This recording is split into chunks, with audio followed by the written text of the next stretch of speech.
Happy to be talking again about engaging in conversation, reverse redacting. And today we're going to reverse redact the WWE.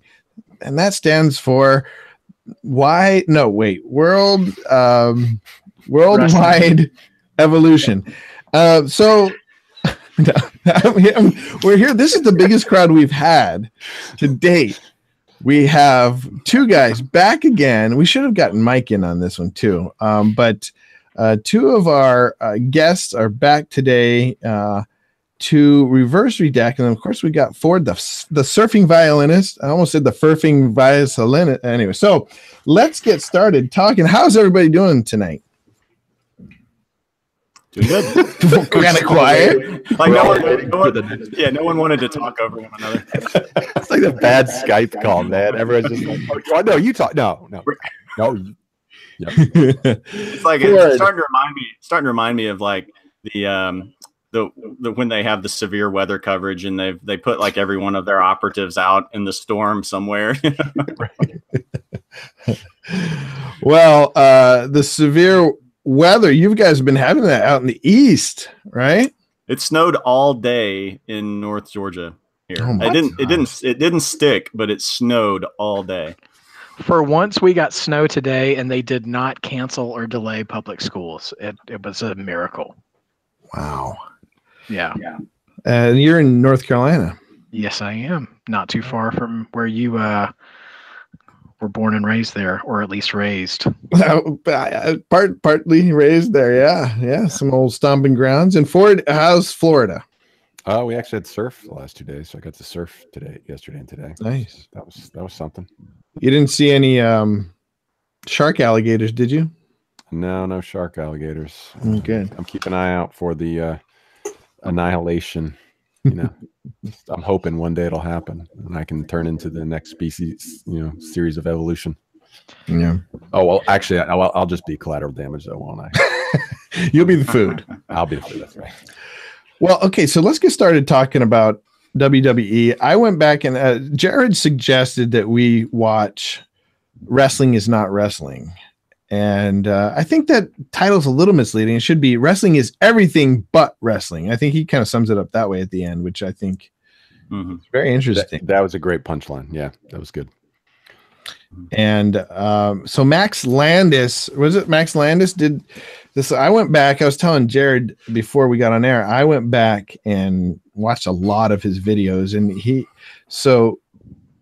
And I think it'd be appropriate to sort of approach the subject of the thing that we are reverse redacting tonight, the WWE, approaching it from the perspective of writing and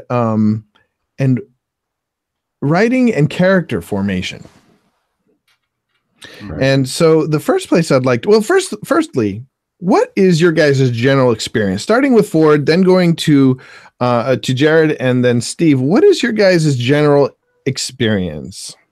So I know nothing. Like basically, I was introduced to it in college because of Steve and Jared and some of the guys in the dorm.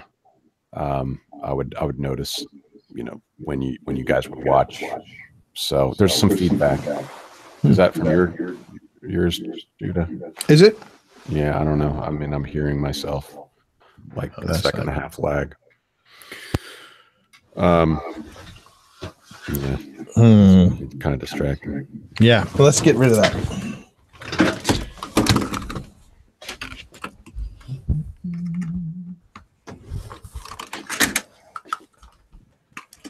Look at us. The three of us are prepared. The showrunner. Now I can't hear you guys. Just a minute. Let me fix this.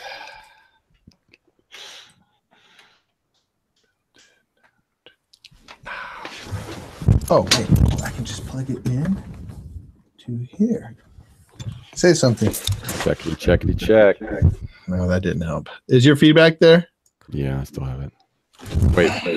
Huh? No, still there. Still have feedback.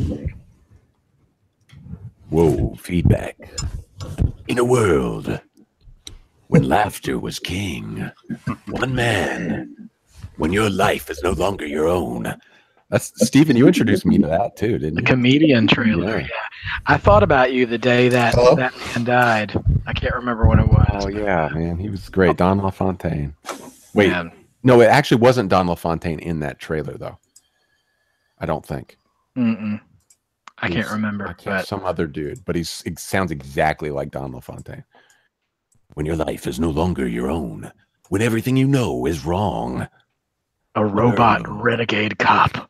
Two girls, now more than ever, a renegade cop. A robot renegade cop. Oh man, that takes me back. That was on Netflix for a little while. You know, I still haven't seen it yet. Yeah, I haven't seen it. Was it good? I've heard it's pretty sad, actually. It's like depressing. Well, you know, I've heard while we're waiting on Judah, you know, the life of a stand-up comedian is very. I'm not trying to use this this word insensitively, but kind of bipolar. I mean, this need for fulfillment, you know, on the stage, and you know, just in conversation when a joke doesn't work. It's gotta be hard. Yeah. Have you seen kind of Jim Carrey's some of his latest stuff? I mean, the other day I watched his Netflix special the other day on him and Andy Kaufman when he was doing the Andy Kaufman movie. It was very interesting. Yeah. And then he got in the press yesterday, I guess, maybe, for painting the photo of Sarah Huckabee Sanders that went viral. So I missed that one. Yeah. So, Laura, do you get feedback still? Checkity check. No. Okay. Can you hear me? Can. Yep. All right, let me know if it comes back. Okay. So what were you guys talking about? I missed that. It was comedian stuff. Okay. Yeah. So back to Ford, then Jared, then Steven. Yeah, so I didn't know much. I basically am kind of just interested to hear their thoughts about it tonight. And I want to comment a little bit about what Max Landis said. But other than that, I mean, I'm kind of here's about the extent of my understanding of wrestling. I'm a big fan of dubstep. And so there's this one dubstep song by Let's Be Friends called FTW. And it starts off like this. But I just got to know one thing. Are you ready? No, I said, are you ready? And I didn't know what that was until someone said it was Triple H. And so I finally went and watched. And now, because Max Landis does this whole thing about Triple H, I was like, I got to know where that came from. So last night, I went and found the original clip. And it has the exact, I mean, I know it by heart now, like every single beat of that clip. It was from 2011. I think it's the 1000th Raw episode or something, somewhere around then. And it was, and it's actually, when I saw it in context, it just made me understand some of the stuff a little better. But anyways, so that's about all I know. Because I feel like featured in dubstep. I sense, Jared, that we missed a real opportunity in college to pour that impression into Ford. That was a fantastic Triple H voice. It was. That was really good. Ford's got the voice for that. Yeah. That was quite good. Quite effective. Thank you. Yeah, no, it's so I'm starting to understand it a bit better, especially the way that he described it, Max Landis, about it being a TV show about wrestling. That was like, oh, I can understand. Like, you know, I had to make a tonal shift and a artistic appreciation shift going to India and watching Bollywood, because you just can't watch it like you're watching a normal movie. And when you say, okay, this is masala, which means it's mixing all these different genres and expectations together into one movie. So it's like a buffet. You know, if someone wants to see 3.5 hours of everything, so they don't have to go to the movie again. You know, like they're getting everything packed into one thing. So it's a musical meets action, adventure, romance, comedy. Boom. Oh, okay. Now I can appreciate it at a better level. So I feel like if I'd have understood that earlier about wrestling, maybe I would have been more attuned to it. Yeah, and it's been described as a soap opera for men. That makes a lot of sense to me. Well, it's kind of like, and I got into Goku late. You know, Dragon Ball Z is the only anime that I've ever been able to truly appreciate, and it just caught me at the right moment, and I just I don't know. I just love the power-upping stuff and the amping up to the battle. And when the battle finally happens, you're like, oh, wow, it's about to go down. You know, all that ramp up. And so when it finally happens and, you know, Gohan is walking towards Cell, holding his hand out like, oh, this is it, the moment. You know, so, yeah. Well, so out of you two, Jared and Steven, who has the most... Probably you, Steven, right? Has the most expertise? Oh, absolutely. Absolutely, Steven. Yeah. No, I wouldn't even I wouldn't even enter that arena. Well, what is your expertise in this? Yeah, so mine was, I got into it, it's been about 30 years now. I was probably about 8 years old at the time. And so I've watched it on and off. And so I watched it for several years when I was a kid, and it was one of those things where, like Max Landis describes in Wrestling Isn't Wrestling, it originally was like a Saturday morning show for kids, or at least the TV part was. They had the pay-per-views too, but I never really got to watch the pay-per-views. We were in a rural area and didn't have satellite, so I mostly just watched it, the Saturday morning stuff. And so I can't even remember I think the first time I ran across it was, you know, just kind of flipping through the channels. And then I'm seeing this guy just beat this other guy bloody with a steel chair. And it's like, why are the police not intervening? You know, I was a smart child. At 8, you know how this is supposed to work. And but then, like, once you get into it a little bit, like the late 80s were some of these characters like Hulk Hogan and the Ultimate Warrior, these bright colors, and really marketed to kids. So I watched it for several years, kind of got out of it then. So probably about the late 90s, when a wrestler called Bill Goldberg, came on the scene, and he was a former UGA. Right. He was a former football player, former, I think, UGA player.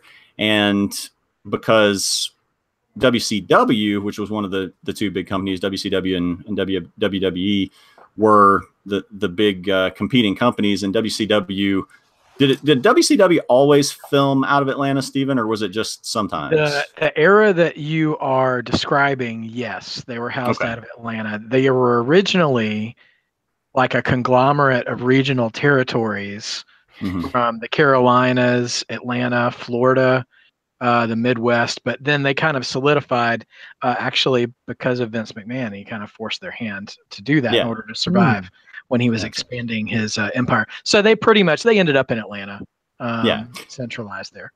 Yeah, so that was part of, I think, the reason I got back into it was Goldberg, a Georgia guy working for a Georgia show. And so then I kind of stayed into it through college, and really kind of watched on and off, probably up until the last 3 years or so, where some things started to change with the product, where they really kind of started going back to marketing to kids in some ways. Or like just really certain stupid people. Well, it changed in a variety of ways that I'm sure we'll get into, like oversaturation and different things. But that's kind of been my thing. Is I got into it about, when I was 7 or 8, watched for, probably close to between 25 and 30 years, and then have been kind of out of it for the last 3 years or so, probably. Okay. Steven, what about you? I started probably chronologically around or close to around when Jared probably started. It was probably 87, I think. It's my first memories of that. I used to, like I said, they had a Saturday morning Saturday morning show that would air like in the middle of cartoons. I mean, you'd be watching Muppet Babies, and then you'd be watching WWF. Like, it was literally programmed like that. And so I would see it there. My earliest memory is seeing a match between Macho Man Randy Savage and Ricky the Dragon Steamboat. And Ricky Steamboat had this gimmick, or this character of being like this karate master. And I just thought that was awesome. because it was like, I was into like Karate Kid and all kinds of martial arts that weren't legitimate, but were good for TV. And so I immediately thought he was awesome because I was like, oh man, he can do karate, and incidentally enough, a lot of like hardcore, like purist wrestling fans still regard that match as like one of the historically considered most entertaining or best matches. But for me, I think what sustained me during that time is that when I got into the cartoony aspect of that, we referenced WCW and the competitive product. And my dad and my older brother were also really into it. And so this became kind of a familial thing for us. And so I thought it was really cool because my dad was a pastor for like 40 years. And the most lucrative time to air pay-per-views are on Sunday nights. So I never got to watch one growing up because we'd always be at church. And so, and also pay-per-views were expensive. But I can remember them showing me that was called the NWA back then, not to be confused with Ice Cube and all those guys. And that was like where you would see Ric Flair or the Road Warriors or Sting, which is kind of a bad example based on what I'm about to say with Sting. But those guys presented themselves on television as much more legitimate. Like, I'm a legitimate athlete. This is a legitimate sport. I'm a better wrestler than you. And you can't take my title because I am a better athlete than you are. So like they were still preserving this illusion of legitimacy in their competition. And so I was being exposed to that at the same time as this like Saturday morning cartoon thing. And so it meshed really weird. And I just loved all of it. Like, and so seeing this sort of, competition and everything, it was started me there. And I never really left it. I'd say probably the biggest gap in my viewership was probably when we were at college because we weren't allowed to have TVs in our rooms. So I found other things to do on Monday night. I got into radio instead. And then so once we all, the three of us anyways, Judah, once we have moved up into the terrace where all three of us were living in the same building, and there was enough gauged interest, I got to get back into it again. And of course the internet was kind of burgeoning at the time. And that's a real big component of wrestling fanhood now. So I was able to actually read things that I wasn't watching and still kind of keep up with it. And so now I keep up with it semi-regularly. I don't really have the time to be as on it, and the programming, which Jared referred to, it's everywhere now. So it's a real errand to try to keep up with everything. But so I've most of my life. Okay. That should have been my experience is pretty similar to yours, Jared, although lately I've been more exposed to it because I have several clients that are really into it. I actually got to go to Mania. It was when it was in Arlington. It was in Texas. Oh, nice. When yeah, there was a lot of interesting things that happened at that one. That would be cool to go to a WrestleMania. Yeah. What it made me realize was, well, first of all, I was surprised at how small, like, cause for like, I think it was $300. I had to, so I was a chaperone with my, one of my guys, and, but you could barely see the ring. I kept saying, man, yeah. And then we had a bad angle on the flat screen, that they were showing. And so I was thinking, man, I'd rather be at home watching this on TV. But for the fact that once it got it started, the aspect of arena anything, and I forget this, when you have a mass of people chanting the same thing and you're part of that, there's just no feeling like it. Right. Yeah. And I think it's particularly visceral for wrestling because I think it can be more vicious and more adversarial, right, than something like soccer where you're rooting for teams, but there are individual plays and stuff like that. Whereas in wrestling, what I notice is like these common, like almost memes, that everybody already knows and just gets into right away at certain turns, at certain event, there's certain things that happen. Mm-hmm. And you kind of anticipate it coming, and it was very interesting. The whole arena feel, the being part of the crowd. That is interesting. I was thinking that wrestling is like meme culture before we had started calling memes. It was like the internet of memes before there was the internet. Because what it reminds me of is the little bit that I understand of wrestling. It reminds me of Twitch chat, which is where people are doing let's plays, and they have these little emoticons, and you can just type out this emoticon, and it has this pedigree, this whole running gag. And it takes like a whole Wikipedia article to explain this one little face that shows up on the screen. And so I feel like that's kind of what the soap opera for men, like Twitch is like soap opera for kids, because you have all this built up storylines, I guess you could say. And so, it seems like that's the way to do wrestling. Soap opera, I used to think of that as a pejorative term describing that. But really, if you think about the construct of soap operas and their staff and their writing of episodes and everything, it very much is similar, because there's no off season for wrestling. We mentioned WrestleMania. That is the closest thing WWE has to like a season finale. Okay. And it starts the next night all over again. So there's no cool down period at all. I was surprised. People actually lost like their belts the next night. I couldn't believe it. I was like, he barely just had it. Well, it used to be considered like the next night became this like format reset button, where they would begin to start the new feuds for the new seasons. I'm talking about it like a TV show. But WrestleMania grew so big, and you probably might have noticed this, Judah. My brother and I got to go to the one that they had in Orlando last year, right? 10 years ago, the last time that was there, before I was married. And more affordable. So it's a week-long event, and they have all these different things. And so WrestleMania is now just an aspect of it. And the night after, the Monday Night Raw that happens after WrestleMania is now an additional part of that. So a lot of the crowd that is in Raw the next night was at WrestleMania the night before. Yeah, we were both. We were at NXT the night before. We were at, all of them. And so now it's almost like Raw is the end credit scene to WrestleMania.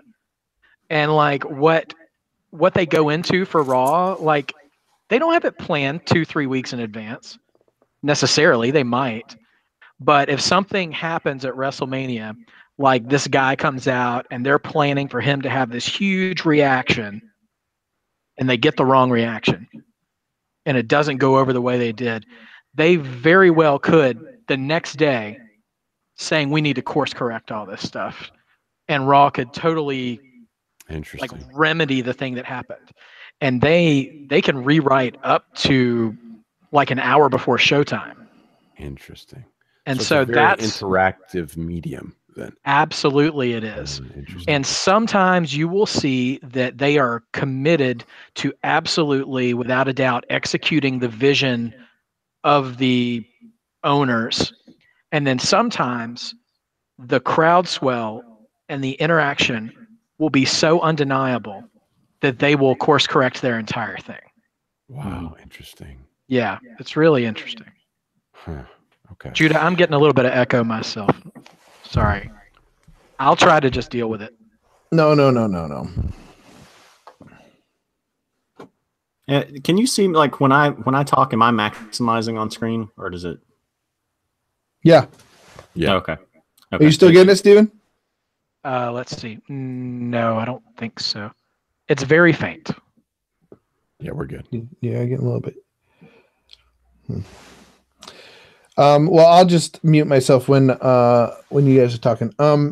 The thing that I would like to talk about next would be the idea of characters and sort of the evolution of the characters from the time we all, or most of us, started when we were 8 to the the clowny kind of type Hulk Hogan to the Triple H and Michaels, and the X, and then to this this whole new breed in Goldberg and Austin and and The Rock, and to now not really having it, to now feeling like there isn't, they're not, they can't find that sort of type to really lift up and, or what they say, get over, you know.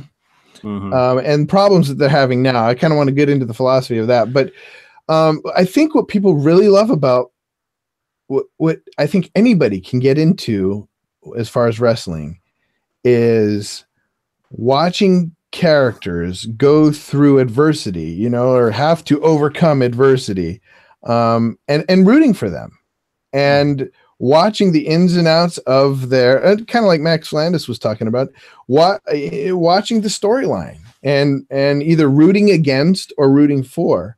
Who were some of your favorite characters, and how have you seen that evolution in the character in these you know, the top wrestlers?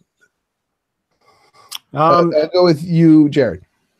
Yeah, I mean, I think for me, I mean, like I said, you know, starting out, it was being a kid. It was the guys with the face paint. It was the Ultimate Warrior and Sting. It was Hulk Hogan with the bright yellow bandanas and tank tops that he'd rip open and stuff like that. It was very much like what a kid would gravitate to, and the good guy wins. Very, you know, very, very cartoonish. And then it sort of became kind of like how our entertainment viewing has evolved to stuff like Breaking Bad. Like the characters that I got most interested in sort of flowed along that same path, to where one of my all-time favorites was a guy named CM Punk, who I never really cared that much for until he gave this great speech. Yeah, there he is. There's CM Punk. And he's not in there anymore. He actually got mad and left the company. But he struggled to really, quote unquote, get over, to become sort of a mainline guy. And he was ready to leave the company, and he had a promo that was sort of, you know, it's impossible to ever really know exactly how much was scripted and how much was him going off the cuff. But they I'm sure talked this out ahead of time to a certain extent about him having some freedom to use his honest feelings about what was going on in order to pitch this storyline. And so it got referred to as the CM Punk pipe bomb, where he just goes off on Vince McMahon and basically expresses a lot of the frustrations of the fans, where they got tired of there again, John Cena, who's in Max Landis's video, and Max Landis does a pretty good job of explaining how John Cena is basically Superman and no one can ever beat him. And this guy was just the guy. He was like Hulk Hogan. He was just the guy forever, and he just kept the title. If he lost it, he got it back. And so CM Punk was ready to leave the company. And so he had this speech where he just went off on all that, and it really resonated with fans. So Stephen might know the actual backstory behind this, but I guess what I had heard was originally he was going to leave at the next pay-per-view, but once he gave that speech, he just took off. The fans loved him. He was huge over with the crowd, and the pay-per-view was in his hometown of Chicago, where the guy is above like well above like a beloved sports figure there. It's like some combination of like a rock star and a sports figure. The crowd just goes insane whenever he's there. He can be in Chicago trashing the crowd if he's a heel, if he's the villain, and they'll still just cheer him like crazy. So he ended up winning the title, and they wrote it into the storyline to where he like ran out, left with the title, left with the belt. I think he showed up at Comic-Con a couple of weeks later with the belt, and they really kind of worked this into the storyline. So CM Punk ended up becoming one of my favorite guys for that reason. And that's kind of how mine evolved from, again, like that stereotypical 80s type of good guy hero who always wins to the anti-hero. And then I've kind of, part of the reason I stopped watching was not necessarily that WWE has gotten away from that, but that once Punk left and once John Cena started to go on his decline, there were a couple of guys that WWE, Vince McMahon, started to sort of push forward that were going to be not exactly in a John Cena mold, but they were going to be the guy, it seemed like, whether the fans wanted him to be or not. And so after going through that with John Cena for a while, I just decided, you know, I don't think I really want to sign up for this again.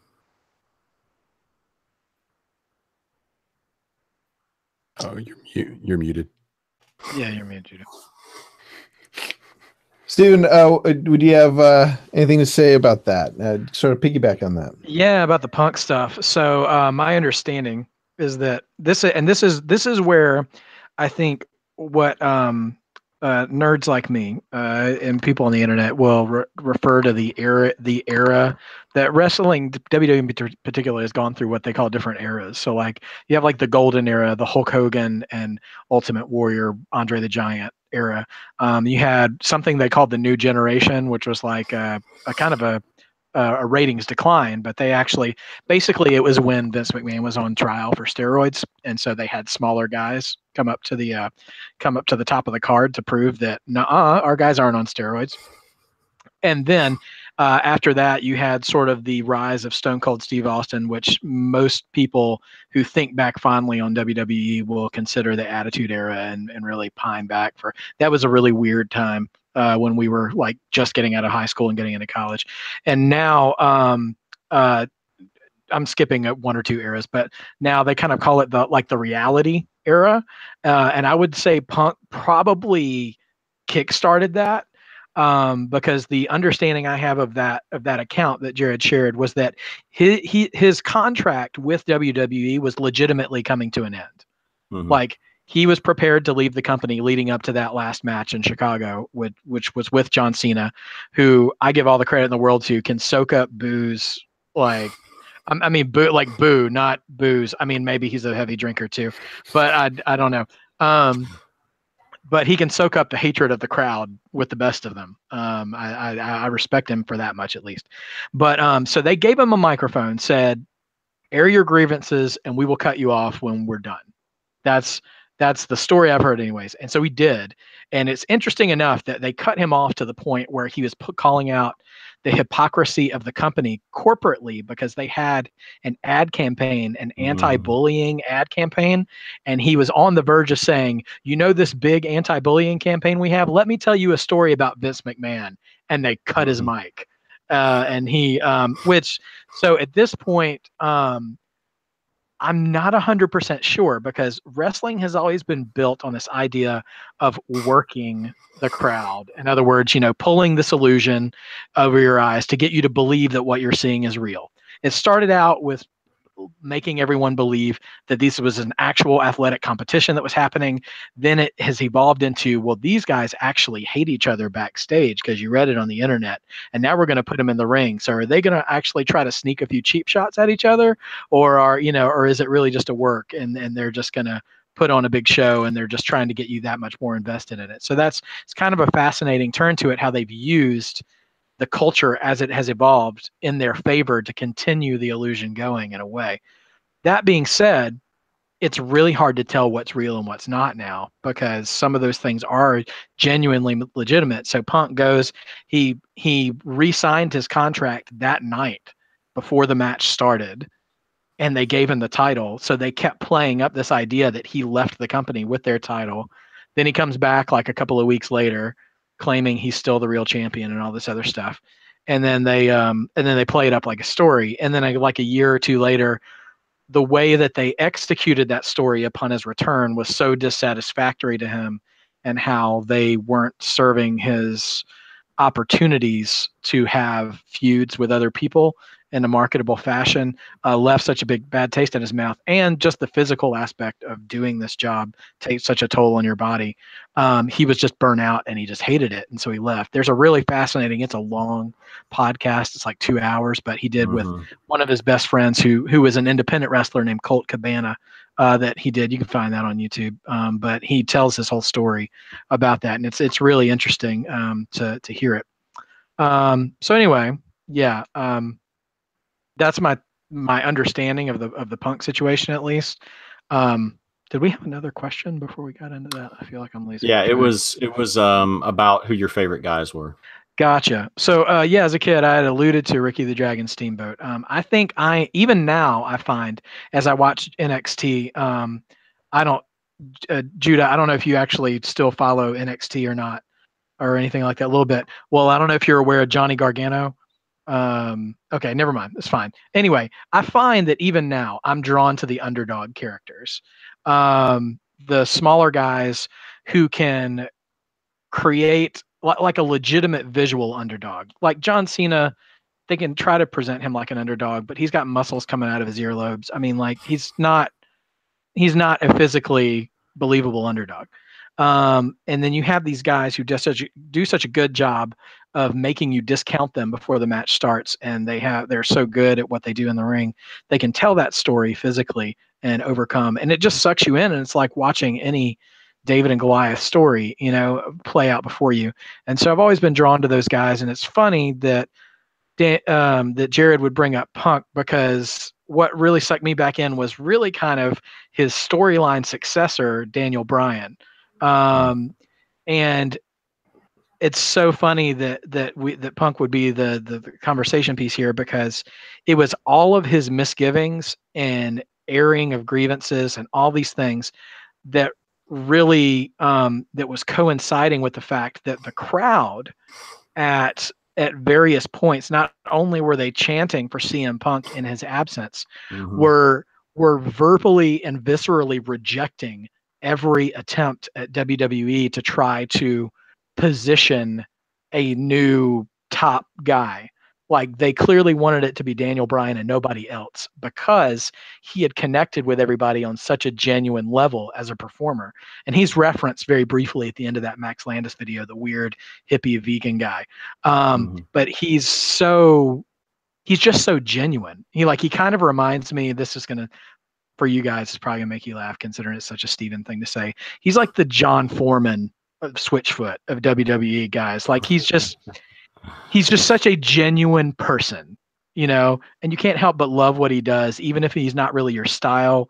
You can so tell that he loves what he does, and that just exudes into everything about his character. I absolutely agree. I believe that sort of a decline of the WWE started with their ignoring of CM Punk, and then the decline of not all of, like, I think they sort of did the same thing to Daniel Bryan, but then he got injured. And I feel like, to use Ford's favorite, or one of Ford's favorite word, the Manichean approach. Is that the right word, Ford? Manichean? Yes, that's correct. It's like either or. It's the Manichean approach to having just an obvious good guy and obvious bad guy is just not working in this era of writing, and they needed more complex plot lines that Punk provided. Punk wasn't he wasn't an out and out bad guy. He wasn't a good guy. He had an interesting storyline that he was an adversarial guy. Yeah. And the same thing with Daniel Bryan. He wasn't a bad guy, good guy.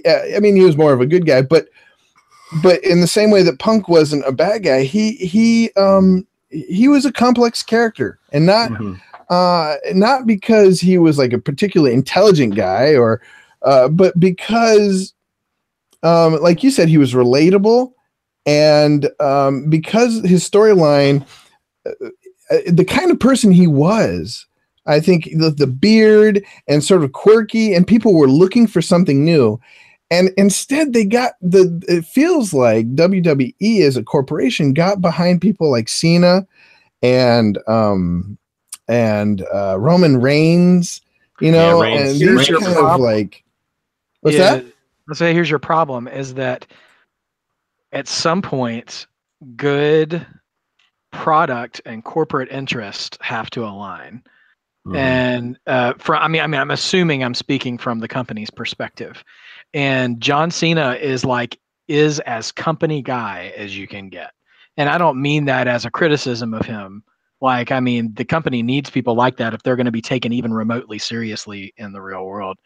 But I don't see Daniel Bryan or CM Punk or any of those guys, going and talking to Kathy Lee, on the Today Show and things like that. Those guys were kind of like remnants almost of what was great about, I wouldn't say a bygone era of wrestling, but they're almost like holdouts of that and almost like what they want to be their corporate face. You have guys like John Cena instead. So it's almost like, well, because they're this publicly traded company now. So they have, stockholders and all this stuff. And I feel like sometimes they might let that interest inform their creative decision making more than it should. Yeah, you know what it reminds me of is it reminds me of like big studios like screwing up Justice League because the studio is like, oh yeah, it needs to be done like this, and we'll have this guy and this actor, and it's their idea of what's going to sell. It's almost like that versus CM Punk and Daniel Bryan are like Breaking Bad. Or like, it's better. I was going to say, like when X-Men made Mystique a main character just because they had Jennifer Lawrence. Right. Yeah. I will say the thing about the decline of good guys and bad guys, I would say it's just harder to be good at that, because I think one of the biggest annoyances to me about the era of wrestling when we were in college was the notion of what they called the cool heel, who is a bad guy who would do like the biggest example I can think of in my mind is a guy who when he was in WWF, he was known as Diesel, but his real name's Kevin Nash. I mean, he played Super Shredder and Ninja Turtles too. Fun little claim to fame there. But he would just like, he's one of the tallest, isn't he one of the tallest wrestlers? Yeah, he's close to 7 feet. I would say he's probably 6. I think he's 7'9" or something. Well, I don't think he's that tall, but he's pretty tall. And so he would be known for like, just like, I'm just too cool for all this, and I'm gonna cheat, and I'll be a villain and everything, but I'm not gonna go to the lengths it takes to keep the crowd hating me. Like, I'm just going to be my cool bad guy self, and if people cheer me, then great, because that way I can make t-shirts and they'll buy my t-shirts because they like me. Whereas you have somebody, which 5-10 years ago, I never believe I would have said this, but there was a guy who started out on MTV's The Real World who became a wrestler named The Miz. And he is a fantastic heel. Like, he works and works and works to make sure whatever crowd he's standing in front of hates him. Like, and he knows, like, he's not afraid to be hated by the crowd. And what's so funny and fickle about wrestling fans is that nowadays, I don't know if it was always like this because I was too young and naive to know, but they almost respect good performance better than the intended consequence, which is why Ric Flair was so popular, is that he was such a good heel. People just recognized he was good at his job, and that made them want to cheer him, even though he would be hitting people in the back of the head with a chair to keep his title and cheating to win and stuff like that. And so now we're in this weird upside down where, like, you have to work that much harder to insult the audience or do something despicable if you really want to be hated, because the point of being hated is to try to get the crowd to love the guy that you're being put up against. So, you're not going to get fans to cheer for John Cena if they're going up against a bad guy who's, who's going up against CM Punk, because CM Punk was actually a heel when he dropped that promo. Right. But he was speaking the fans' minds at that time. He didn't care about what he said, which he had a neat little Easter egg. He was wearing a Stone Cold Steve Austin t-shirt when he gave that interview, just speaking his mind and saying getting things off his chest.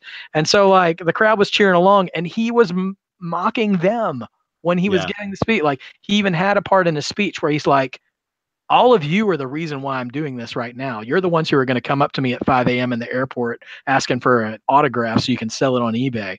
And they're still cheering him. Like, well, part of it too was Punk was kind of a geek too. Like, he had when he would come out, I can't remember how exactly when he started doing this, but I think it was right about the time that after his pipe bomb speech, he would come out with kind of walking backwards, and then he would turn around and swing his fist and say it's clobbering time as a nod to the Thing from Fantastic Four, right? Yeah. So there were just certain little things like that where you couldn't really like put him in a category because he was straight edge. He didn't do any drugs or alcohol, anything like that, but had like tattoos from his neck down to his toes. He wasn't really that athletic of a guy. He wasn't really like, I can kind of see in some ways why that whole divorce from WWE wouldn't have just been on WWE. Like, I can very easily see how he would be a difficult guy to work with. Yeah. And so there were all these things. And like I said, there's sort of he's kind of like a geek, a comic book geek and things like that. So I think he was a big Walking Dead comic fan, if I remember right. So he apparently appeared on a few Talking Dead episodes for a while. I don't know what season, but yeah, so he definitely was into that.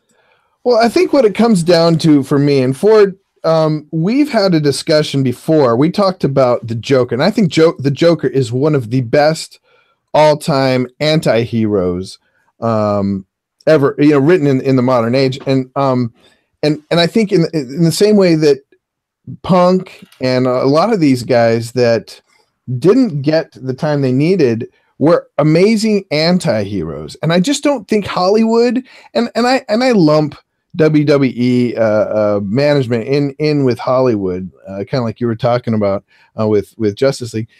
Hollywood does not know how to do a good anti-hero, does not really know how to do a sympathetic villain. For what are your thoughts? Do you mean Hollywood or like big studios or just anywhere in Hollywood? Big studios, we'll say. Yeah, I think it's difficult. I mean, I don't know. There are sometimes I think that villains that do a pretty good job of it. For me, Chiwetel Ejiofor's character in Serenity is maybe one of my favorite villains because I understand his motivation. I don't necessarily agree with him, but I understand how he gets there. I liked, like we talked about, Black Panther, Michael B. Jordan's character. I even thought Michael Keaton's character in Spider-Man was pretty good. I liked that as a villain. So I mean, every now and then they get it right. I remember the first time I started actually paying attention to this sort of stuff was what was this movie? It was Gone in 60 Seconds. The it never rains, but it pours. Yeah, that's right. We made that joke about how dumb wasn't he building chairs or something like that? He had this fetish for wood. It was really weird. Oh man, it's so he made dumb. No sense. Like him or like the bad guy in, I don't know if y'all saw that Christopher Eccleston. I don't know. I'm curious now, but who was the you go ahead. Yeah, you do that. So yeah, there was somebody else that just popped in my head too. Another dumb villain. Oh, the villain that was in Live Free or Die Hard with Bruce Willis. The one that he's with the Mac kid.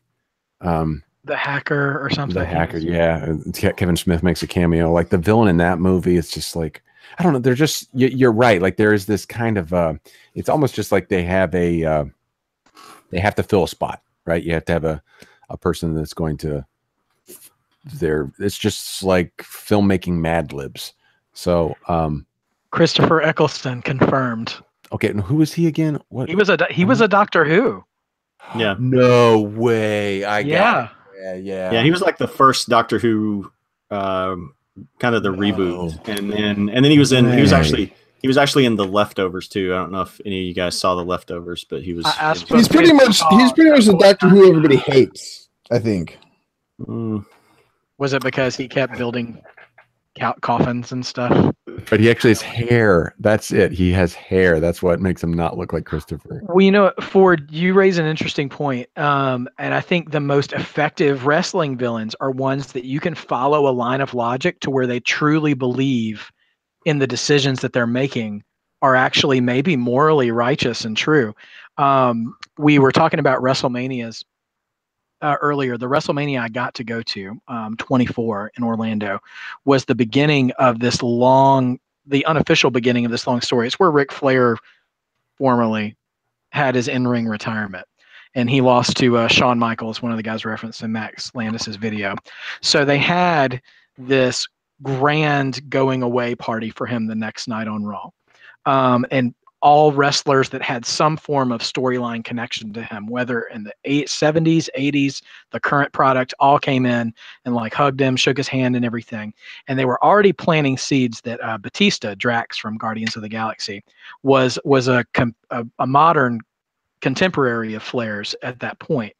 And he looked pissed at Shawn Michaels in the ring when that happened. So they set up a match between Batista and Shawn Michaels at the next pay-per-view as like revenge. You retired my mentor, you know, I'm going to beat you up. Logic, right? And so this other person who had a close tie to both wrestlers, Chris Jericho, was the was a wrestler named as a special referee for it. Well, in that match, Batista ends up losing to Shawn Michaels because Shawn Michaels fakes an injury in that match to trick Batista, and Jericho falls for it. So he like turns around and then like the next night or over the next couple of weeks, he brings Shawn Michaels out, and the crowd's still cheering for Shawn Michaels because he's the good guy in the match and everything anyways. And he has this interview and he goes, you know, Shawn, he's like, you've wrestled, which this is true, for like 20 years at that point. You know, you're a Hall of Fame caliber wrestler, and these fans are just going to love you, you know, no matter what, right? And the crowd cheers. He goes, no matter what. He goes, even though you're a liar and you're a hypocrite. And he's not saying anything that's untrue. And the crowd turns on Jericho instead of on Michaels, and they begin this like blood feud between the two of them that lasts like 6 months, I think, which is one which if Jericho's a heavy podcaster now himself, and he'll repeatedly go back and say that was one of the most favorite feuds he ever did. And the character turn that he did, he used to be like before that the super goofy, like if Motley Crue or the band Poison was a wrestler, it was Chris Jericho. Like he was because he has his own band too. Yeah. Oh, yeah. That's right. He does. Yeah. Fozzy. And yeah. So he's like 80s glam metal type character, and he completely changes. And he actually said he was inspired by Javier Bardem's character in No Country for Old Men for his character change. He started speaking monotone. He started speaking in terms of fate already being decided when he was approaching people and everything. And he underwent an entire character evolution, and it was based in the fact that he considered himself more righteous than his opponent because he was trying to stand up for what was true, and he got rejected for it. And nice. It was of course, then it just got played to 11 because that's what wrestling does. But it was grounded in something really, really fascinating. So anyway. Yeah, well, it was interesting because, so just a quick aside on that was Shawn Michaels kind of experienced that himself with Hulk Hogan back in 2005. There you go. See, like I said, Steven knows. No. Steven's the wrestling encyclopedia. If I don't remember all the details on something, I can just throw it to him.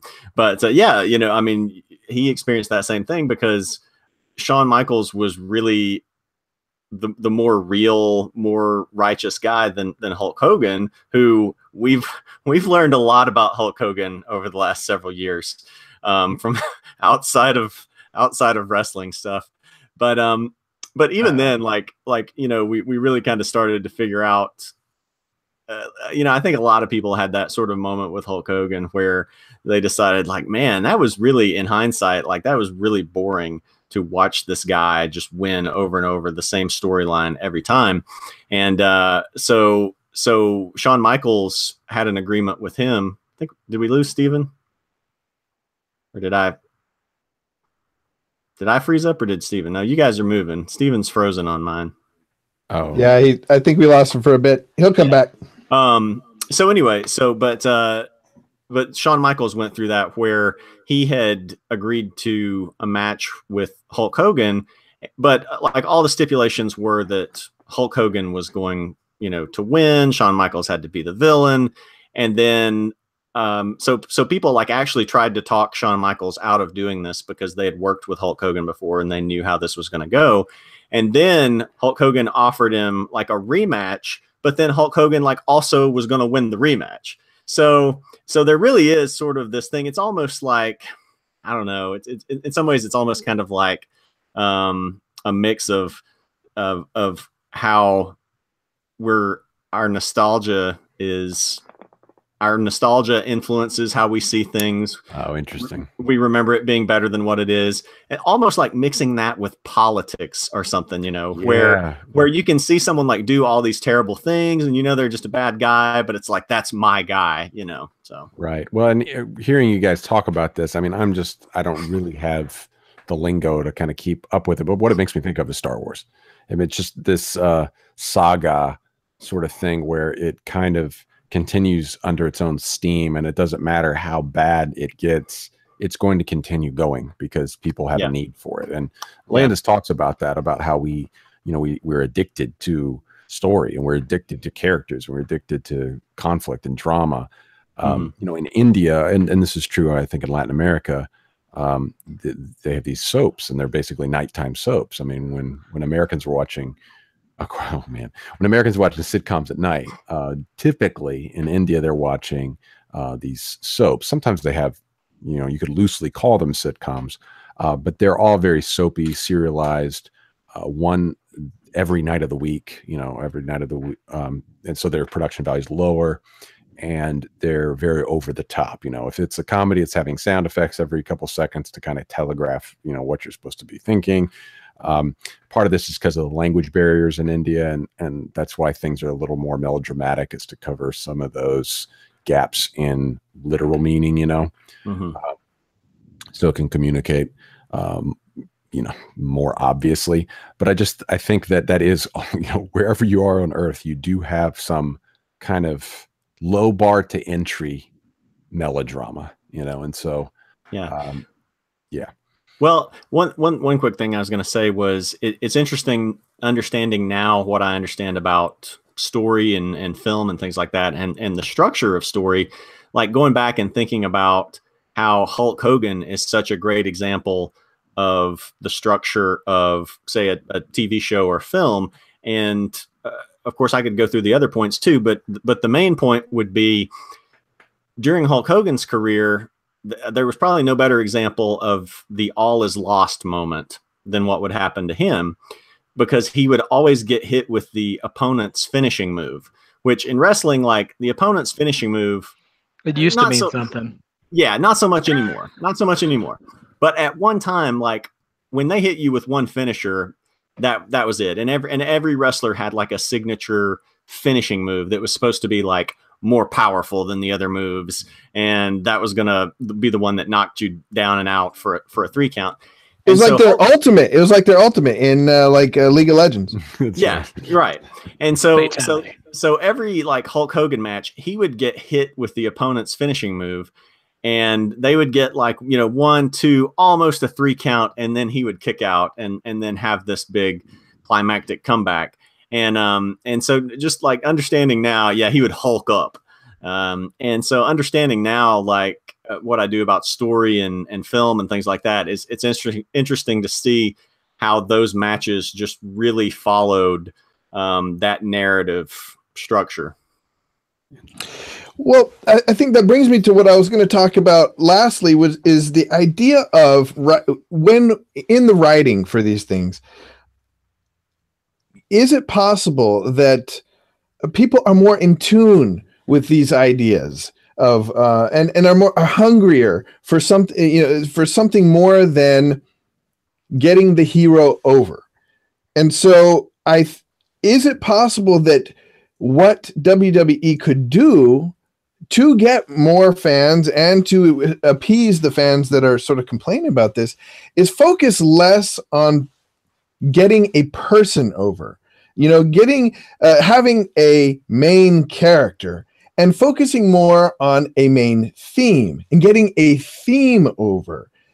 And so ignoring this idea that the hero has to solve the problem, the hero has to solve, and instead using situation, using other things to get a theme across. So so the story would be more complex in the sense of like, good guys don't always win, or, but not even as simple as that. Maybe sometimes it's, if you cheat, you get, these themes that you can get across, you can get over, instead of trying to get the main character over. I mean, Steve and Mike can answer this better than me. I mean, I think it just comes down to I think that they very easily could do that, like in a ideal world, but it just comes down to capitalism and needing to sell products, that type of thing. Maybe mixed in a little bit with, depending on how much you believe some of CM Punk's storylines, mixed a little bit with Vince McMahon, the owner, and Triple H, his son-in-law, having this sort of muscle fetish for these, having this ideal type of guy that they need to see as the champion in the face of their company. So I would say those would be the two things that would hold it back, would be, needing to have, a handful of guys that really sell products, and then this perceived notion that they have this sort of leaning towards that type of what the company man should look like. I'm trying to think. I can think of a couple of examples where I think the point of a feud or a match was more centered around an idea than the performers. But an interesting variable to that is that they all contained characters who were already over. So they didn't have to do the work of putting that person over. One of my favorite ones, and I'm not ashamed to admit that it tugs at the heartstrings a little bit. We'll take you back to 1990. Let's see. 91 probably. Is a story about the Macho Man Randy Savage. So if you're familiar at all with the Macho Man Randy Savage, especially like in the 80s, it's always the Macho Man and Miss Elizabeth. Like the first, truly universally attractive woman to be on wrestling television, probably, for that era. She didn't really do anything other than stand in the corner and get in trouble, which the Macho Man was like a 5'11", 235-pound version of King Kong. Like, he just was super protective of her. And so he would always jump to her aid. And what's interesting is that he never changed his character, his behavior, when he was a bad guy or when he was a good guy. So when he was a bad guy, he looked like this controlling, nowadays, if they played this out, abusive boyfriend. But when he turned into a good guy, he was protective and he was defending her honor. So anyway, he turns into a bad guy around like 89 or so, has a feud with Hulk Hogan. She leaves him and goes off television. And so he gets another woman as his manager, Sherry Martel, who was like a legit wrestler as well. So she was not afraid to like get in the ring and smack some of the guys around to try to interfere and stuff, instead of just standing there and looking pretty. So in WrestleMania 7, he's got her in her corner. And he is in a retirement match against the Ultimate Warrior. And there are some matches in history that people like tend to rate based on the athleticism versus like the emotion of the moment. And this is one of those matches that gets like 5 stars on emotion and like maybe 2.5 stars on athleticism. And so the Ultimate Warrior wins, and Macho Man is banished to retirement, never allowed to wrestle again, which stuck for like a year, and then he came back. But that's the soap opera element of WWE for you. So Sherry, his manager, is so incensed that her meal ticket is gone. He's been like, they had like a 25-minute match. So he's like probably like legitimately physically spent. So he's already laid out on the mat. She starts literally kicking him while he's down, like kicking him in the ribs and stuff. And the fans are just like booing and everything. And before the match started, they cut. And for the first time in like 2 or 3 years, you see Miss Elizabeth is actually sitting in the crowd. And for the first time in her career, she jumps the rail, runs into the ring, grabs Sherry by the hair, and like tosses her, which Sherry's doing all the work here, tosses her out of the ring, and the crowd goes nuts. And so he, being the paranoid, vicious, bad guy that he is, stands up with his back to her, bumps into her, turns around like he's about to punch her, and realizes it's her. And his whole emotional state just like changes. And one of the neatest things, which I thought was actually kind of sweet, even though they're totally working me like a sucker, but I don't care, I'm enjoying it, is that when he was a bad guy, and part of all the arrogance and pomp that he displayed coming to the ring, he would make her open the ropes for him so he could go into the ring and everything. And so when he goes to leave, she goes to open the ropes for him one last time, and he pulls her away, and he opens the ropes for her instead. And so like it's like a subtle nonverbal gesture, but like it's this gentle, it's this like subtle but huge character turn for them that just shows that, like, sometimes what I take from this, like, the right person in your life can keep you, on the right track, Yeah, one bit of nuance that I noticed in the when I was looking up that Triple H Are You Ready thing, in one of the times when he did it, Shawn, I guess it was like some gag, a recurring gag, Shawn Michaels would interrupt him, like when he was starting to do it. It's like, wait, I think we're missing something. And then they'd go through I remember that little bit. And you could tell it was like kind of like a bit. And he's like, oh, is it this? Do we talk about this? Do we talk about this? He's like, are you wearing your underwear? Yeah, yeah. And so then they go off talking about something else. And then you get back to the Are You Ready? And so he's like, oh, so where was I? Oh, that's right. Oh, you're right. No, I already did that, didn't I? And so it was the way he delivered it, though, was pretty humorous. Like, I mean, it takes some acting chops to be able to deliver it the way that he did it. And I think a lot of times I feel like people don't realize that they're really pulling their punches, that they really are. And that's why they end up being good actors, a lot of them. I mean, Batista is great as Drax, man. And you just go back. I mean, you look at Predator, there's Jesse Ventura all the way back then. So, I mean, there are a lot of them that have some serious chops. I think of that scene in Memento where Carrie-Anne Moss, there's this one scene where she cries, and I was like, man, like her performance is off. And then when you see what happens, you see what led up to that moment, you realize she's acting as if she's acting. And you're like, oh, well, that takes a whole level of chops, because you have to act as the actor acting. Or there's a great scene in Reservoir Dogs with that. With Tim Roth acting as an acting. So there's all these meta layers of acting. So I feel like there is a lot of meta going on with this thing, right? Like something could be improvised on the spot. And so in a way, they are kind of like improv comedians meets, showmen, circus performers, bodybuilders. Like there is a lot going on there. And these are layers that I don't think I'd ever really paid attention to. And that used to be the norm back in the day, is that people's interviews and their promos, and Ric Flair with the Rolex wearing, diamond ring wearing, like all that was riffed off the cuff. Like back there were eras where those guys' natural personalities were coming out, and that's what they were doing.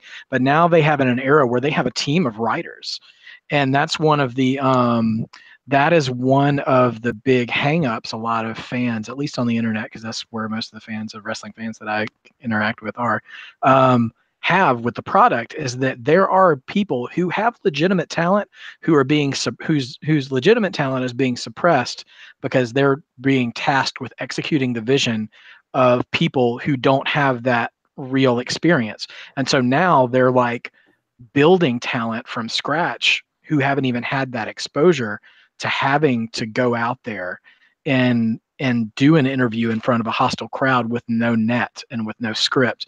And so some of your more famous people, even up until recently, the Steve Austins and the Rocks and the Chris Jericho's, like they were still remnants of that time where they're like, go out there, these are the bullet points, this is the idea we want you to convey, now go do it.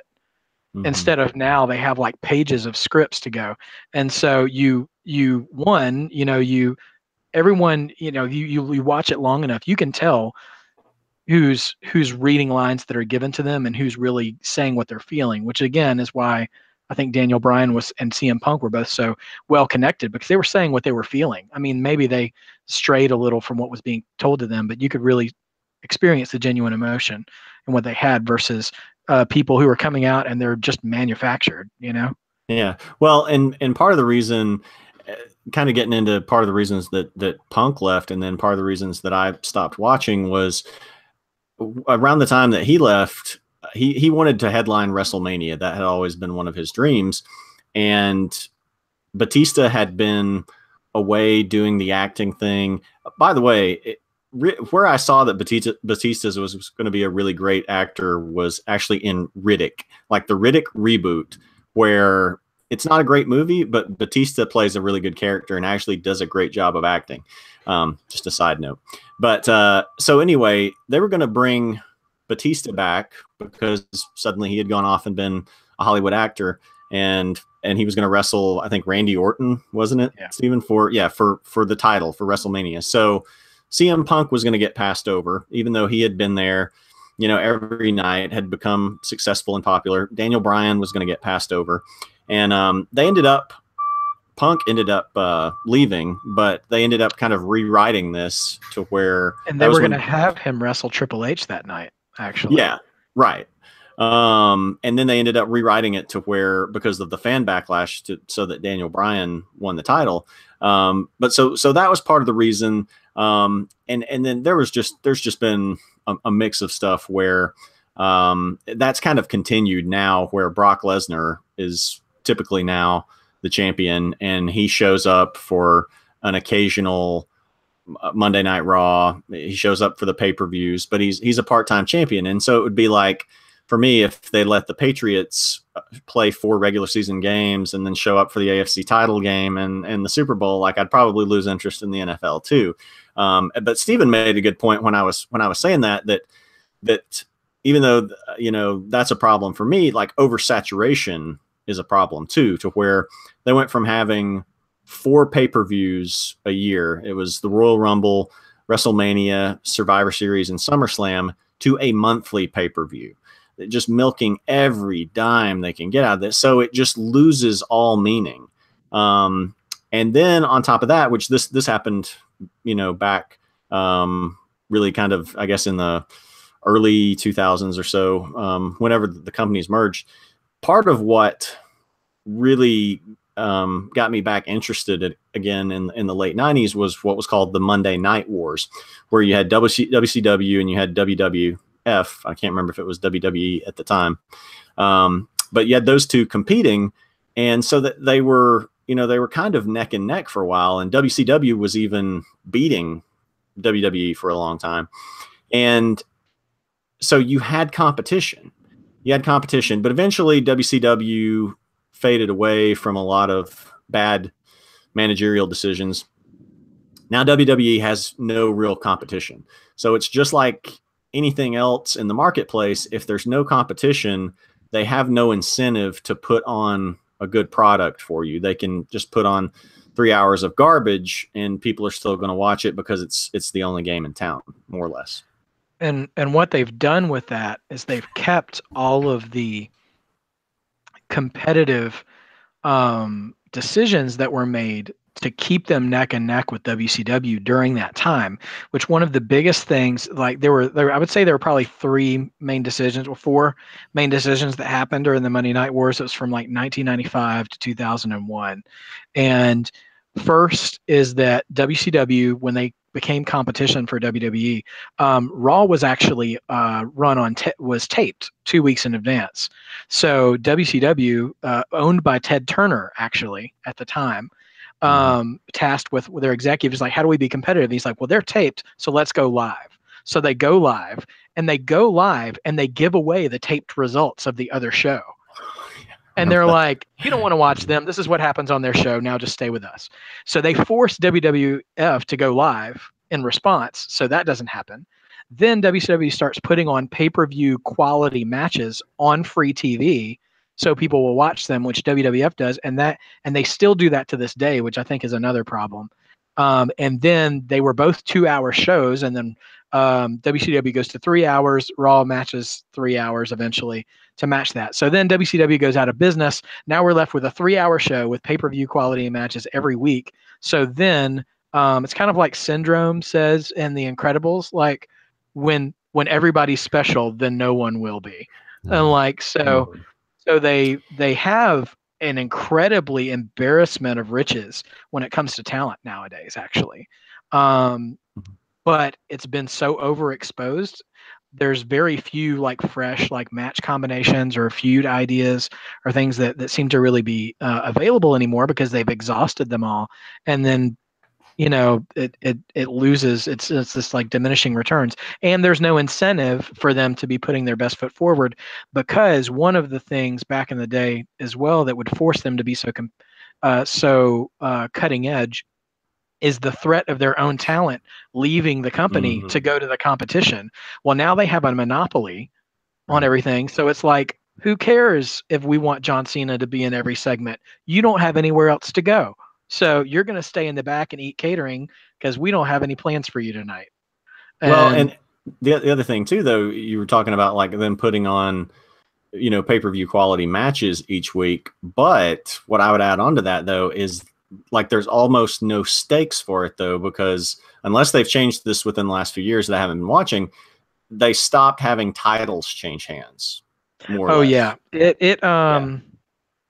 It's well, on occasion. Yeah. I mean, it doesn't happen very often. I mean, that kind of stuff usually is safe for the pay-per-view, but like even then, and also like, you know, I mentioned earlier about that feud with Shawn Michaels and Chris Jericho that ran from April to November, and like that was like a 7-month feud, and like they have like 3-week feuds now because it just builds to the next pay-per-view. So like if they reduce their number of pay-per-views, they'd have time to tell a longer story.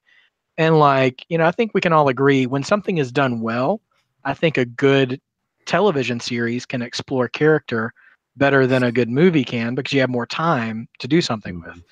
And so if they have more time to invest in those feuds, they don't have to blow it off right away, you know? But part of that. Well, speaking of more time, we don't have more time. Sorry, guys. No problem. I just we got to wrap this up. We don't want ours to become a 2-hour show. But there's just so much to talk about this, and I think this brings us to the so what moment that we typically have on our show. What does this mean to you guys? What we've talked about here, all this idea of nuance, of catering to, you know, to the masses, to the money, anything that we've talked about. How can we apply this to our day tomorrow? And so I'll go ahead and start us. And I think that for me, I think it's a challenge for me to heed the warning here and look at my life, look at the things I'm successful in, not successful in, and what am I hanging on to? You know, what is that comfortable thing that I'm hanging on to and sort of oppressing any threat to? You know, what am I trying to bolster in my life that is actually probably just making me boring or just making me holding me back? What about you guys? What do you think?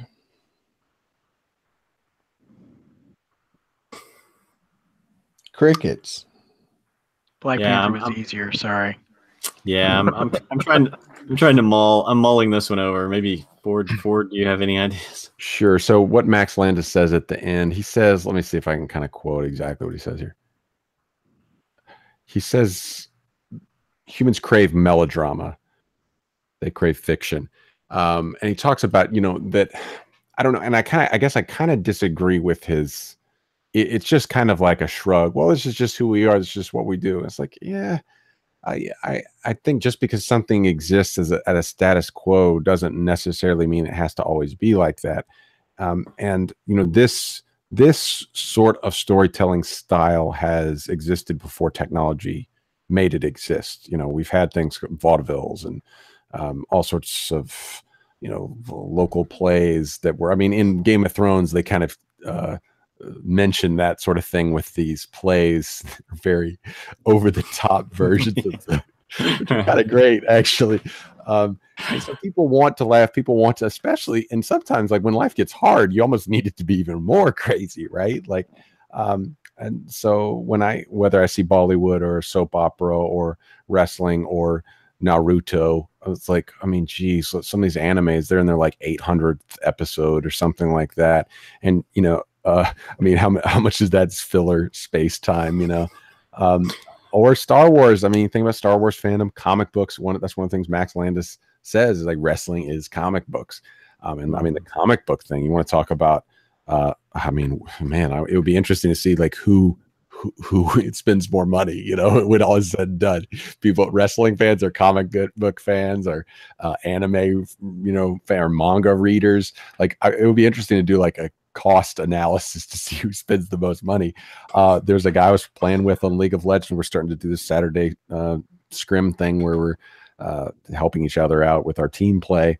And this one kid's found our stream on Twitch and he's trying to teach us, help us to do better. So he kind of joined us and we were comparing how much money we spent on League. And I was saying, oh, well, you know, I never thought I'd spend money on this video game that's free. It's all cosmetic, the stuff that you pay for. You pay for skins, you pay for clothes for your character in the game. It's like I, as an adult, would never pay money for that, right? It's Barbie dolls for men. Yeah, it's Barbie doll, like yeah, soap opera for men is what WWE is. Yeah, buying skins in League is Barbie dolls for men.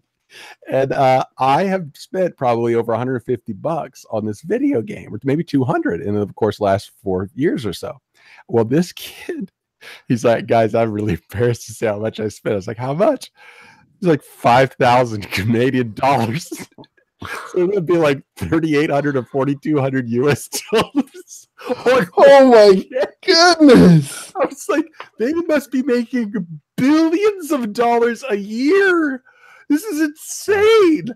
So I was like, I mean, these things, this serialized sort of thing, you know, if you can come up with a product or a service that is planned obsolescence, you know, like you said, Stephen, like it's just all year long. Oh, well, WWE championship was last night. All right, let's go. All right, do it. No off season, baby. 8 Eastern, 7 Central. All right, let's go. So I think all that to say, I think it's real easy for us to judge other people's soap opera. But I think everyone has their own soap opera. For most Americans that aren't into WWE or soap operas, it's sports. You know, it's the football, and they have a spend cycle. You know, I never keep up with it anymore. You know, it's like, okay, you're right out of the Super Bowl and now March Madness, and you're right out of the March Madness and now, or I don't even know the order of the NBA Finals. You know, so it's like blah blah blah blah blah. I mean, it's just a constant. It's a soap opera. So sports is the soap opera for you know, the rest of the country. And so people can mock nerds like, oh, look at these anime nerds, blah, blah, look at all this dead time. Oh, you don't have dead time watching American football? Like what? I mean, it's a 90-minute game that takes 3 hours. There's no dead time. So so all that to say, I think everyone is equally guilty of using soap opera dopamine addiction, you know, like that we all have our soap opera dopamine addiction. So what to do with that? And I guess the thing I keep coming back to is kind of what we say here: make your own myth. Like if you're going to enjoy something, try to make something with it. Don't just consume it. I think that's maybe, you know, get involved with some of the local wrestlers. Who knows? You might like mentor somebody who will go on to be the next Drax. Because I'm glad like these guys exist. I mean, they end up being great actors, and I mean, hey, Marvel wouldn't be the same without Drax, and I love it. So I think just because these things don't necessarily reach everyone doesn't necessarily mean that they're useless or Just because people can be addicted to something and obsessive about something doesn't render it all moot. Which is a temptation for me, like in my post Star Wars fandom, like just I just want to throw it all out. Screw Star Wars, I'm done. You know, I just want to, you know, I'm going to go and do what I want to do. So yeah, I don't know. I think there's a way to maybe keep a more optimistic view, more generous view, I guess, about this stuff, and find a way to be creative with it. Like one example on the internet was that one kid. Y'all, I'm sure y'all saw it. He did one of those finisher moves on his girlfriend in the pool. Oh yeah, I've seen that. So it's just some random dude, right? And then next thing you know, the guy who invented that move came to his pool or something, did it on him or something. I don't know. Like, so it's just that's what I'm talking about. That kind of thing. Like, be creative with it, because WWE would, wrestling would love that kind of stuff. You know, like, oh hey, here's a kid. Let's bring him to WrestleMania. You know. Because it's fun. And I think that is something admirable about wrestling is, it's endless meme fodder. Like you can't help but love Vince McMahon's facial expressions, right? I mean, he's like the Trump of wrestling. I mean, even Trump's been involved in wrestling. He is. Yeah, I mean, their buddies, WrestleManias 4 and 5 were held at the Trump Casino in Atlantic City. And then they had Trump is actually like the Trump of wrestling, because they had the match. They had the match between where Trump got to shave Vince's head. Yeah. I think he's in the WWE Hall of Fame. I think he is. Yeah. What a weird world it is. Yeah. I'll go and leave the last word for Steven, since he's the real expert here. But yeah, I mean, just I guess to kind of piggyback off of some of the stuff Ford said, I don't know that I really have a great moral for how we can apply this in our everyday life, but just to talk about some things about wrestling. Yeah, I think it is great that I think that people have to kind of appreciate wrestling for what it is. And I've known people that have been like, oh my gosh, you know, you watch wrestling or this, that, and the other. Years ago, that tended to be something that you would get more. What's been funny to see is how it's kind of made its way into mainstream culture now, to where you have The Rock or Batista going on to be actors, or back when the Green Bay Packers made their title run back in, I don't know if it was 2012 or so, Aaron Rodgers, their quarterback, when he would score a touchdown, he would do like the WWE like title belt move, as if he had just like, you know, won the WWE title. You know, you've got people infiltrating it now, like Ronda Rousey just signed with WWE. There was a story out that Rob Gronkowski, the New England Patriots tight end, as soon as he retires, he's probably going to join WWE as a wrestler. So it's been really interesting to see it evolve, and to see it make its way more into mainstream culture. Not only that though, but the way it's evolved from sort of the appealing to little kids to really being like R-rated or beyond in the 90s. And then now it's kind of its own thing. It reminds me of something like Madonna or something, where it keeps like reinventing itself to be relevant to the times and be successful. Or like a youth pastor. Or like a youth pastor. Yeah. Yeah. The wrestling, the Attitude Era was like the youth pastor goatee for wrestling. So it is pretty interesting. And so that's why I never really break completely away from it. And like even now I'll still read articles or flip through it and watch a few minutes on TV, because I know that even if I hate it right now, 2 years from now it may reinvent itself into something that I would be interested in watching again. So you know, I think some lessons there are some lessons there that we can't really do that much about. The lessons there that I think of are the ones that we have a harder time doing anything about, like not letting something become a monopoly the way WWE has. Otherwise, the quality suffers.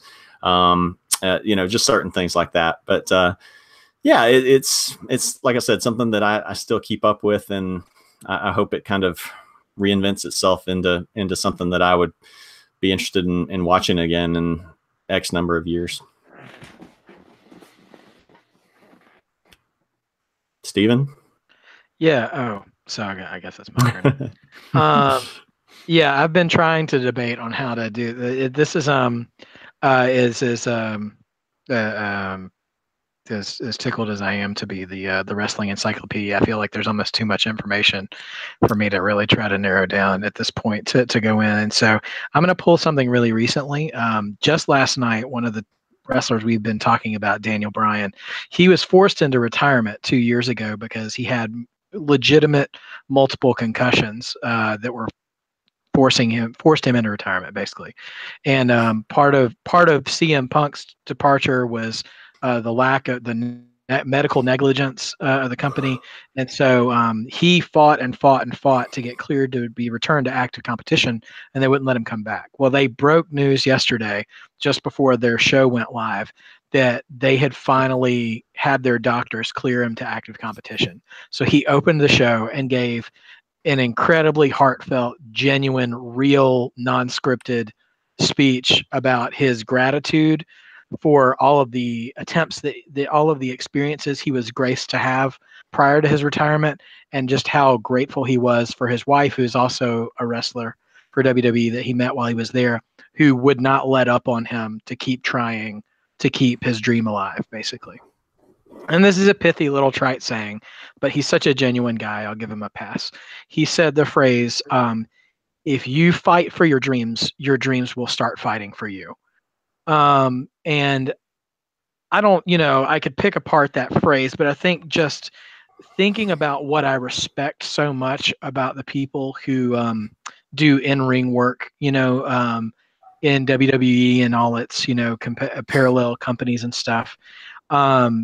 You really, whether I like their characters or not, I've grown to the point where I really respect what they go through to try and achieve a level of success for fan approval, and on the show Parks and Recreation, Ron Swanson, who was just a gold mine of quotable quotes, once said, son, never half-ass many things, whole-ass one thing. And so essentially just saying, like, if you're going to commit to something, and for me, what I look into that is that if that's going to be your entrepreneurial aspirations, if it's your commitment to your family, if it's your commitment to your faith, if it's all those things rolled into one, you need to be all in, because the people who love you, the people who you're trying to invest in, can sniff out a pre-scripted faker based on what you're giving. And so you owe it to yourself to leave it all in the ring, so to speak, and pour all of yourself into what is a priority for you to want to achieve. And so whether that's familial, occupational, spiritual, you've got to go. Amen to that. It reminds me of Serenity, where Book says, I don't care what you believe in, just believe in it, right? Just believe it. Mm-hmm. Similar to that. Well, guys, this has been enlightening in some ways, and just a great time. I love you guys, and this is a great medium to be able to discuss things and hang out with each other. Definitely. Agreed. But I gotta go. Really enjoy the time. Yeah. All right. So till next time, thank you guys so much for coming and the great discussion. Any final thoughts? I'm out. I used I used all mine. Well, may all of you guys go out and get to work. There's a lot to build. Make your own myth. Live long and prosper. I just made that up. Nice. That's the bottom line, because Stone Cold said so. Yes.